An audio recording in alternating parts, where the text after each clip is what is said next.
شب برات کے اعمال یعنی 15 شعبان کی رات کے مکمل اعمال اور ان کی فضیلت، امام موسیٰ کاظم علیہ السلام فرماتے ہیں کہ اس رات کے اعمال کی اتنی اہمیت ہے، اتنے افضل ہے یہ اعمال، اس رات اگر کوئی بندہ نماز جعفر تیار پڑھتا ہے تو اس کے گناہ اگر ریت کے ذرے کی برابر بھی ہوں تو وہ معاف کر دیے جاتے ہیں۔ اور معصوم فرماتے ہیں کہ اس کے رات کے اعمال یہ ہیں کہ سب سے پہلے انسان عشاء کی نماز کے بعد غسل کرے قربتاً اللہ کی نیت سے، سارو گردن دھوئے، دائیں سائڈ دھوئے، بائیں سائڈ دھوئے۔ غسل کرنے کے بعد آپ نے دو دو کر کے 10 رکعت نماز پڑھنی ہے۔ 2 رکعت نماز شب برات کی پڑھتا ہوں قربتاً اللہ، یا 2 رکعت نماز نیمہ شعبان کہہ لیں یا 15 شعبان کی رات کی کہہ لیں، کیونکہ نیت دل کا ارادہ ہے، فقط نیت دل میں رکھ کر اللہ اکبر کہہ کر نماز شروع کریں۔ اور یاد رہے 10 رکعت پڑھنی ہے 2 کر کے، ہر رکعت میں الحمد کے بعد سورہ قل ہو اللہ احد، پہلی میں بھی اور دوسری میں بھی۔ یہ پڑھنے کے بعد آپ نے تسبیح لینی ہے اور 100 بار پڑھنا ہے الحمدللہ، 100 بار سبحان اللہ اور 100 بار اللہ اکبر، یہ آپ نے 100 بار پڑھنا ہے۔ اس کے بعد آپ نے دعائے کمیل کی تلاوت فرمانی ہے، اور امام جعفر صادق علیہ السلام فرماتے ہیں کہ اس رات کا افضل ترین عمل ہے زیارت امام حسین علیہ السلام،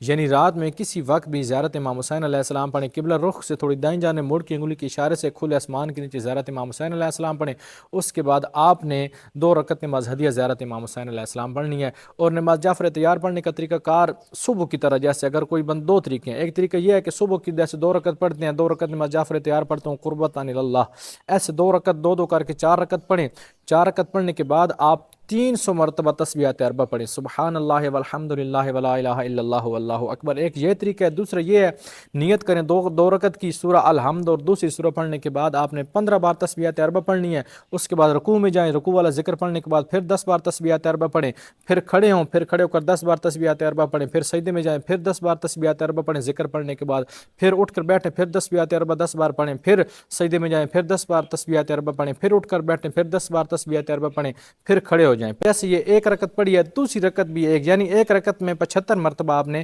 تسبیحات اربع پڑھنی ہے، اور ایسے 2 کر کے 4 رکعت پڑھنی ہے۔ یہ دوسرا طریقہ ہے، اور مکمل اعمال یہ ان کی اتنی فضیلت ہے، اگر کوئی بندہ یہ اعمال کرتا ہے تو اس کے تمام گناہ معاف کر دیے جاتے ہیں اور نیکیاں نام اعمال میں درج کر دی جاتی ہیں۔